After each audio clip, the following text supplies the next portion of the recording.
change to the new residential tenancy legislation.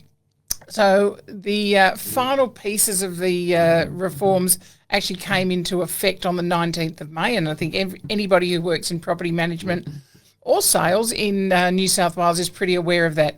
They have made one minor change, although it's kind of got a little bit of a major effect. So it's when you're giving a termination notice to a tenant, and your reasoning for that is that there will be significant renovations or repairs to the premises.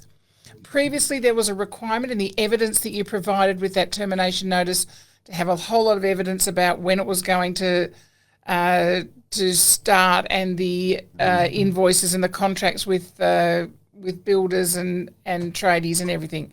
So what it's changed to now is that a landlord must, when giving a termination notice for the reason of significant renovations or repairs to the premises, provide the tenant with, and the only thing they need to do is a written statement from the landlord that's signed and dated by the landlord, and it explains why the renovations or repairs are significant, and explains why the property must be vacant for the works to be carried out properly, and states the proposed commencement date of the works. So that's the change. So no further evidence is required for that other than the statement from the landlord.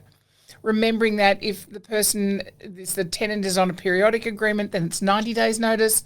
For short-term agreements, so that's 60 days notice, but the termination date obviously can't be before the end of the fixed term. And for any other type of fixed term, so over your 60 days, over your 6 months, it's a 90-day notice with a termination date, again, cannot be before the end of the fixed term.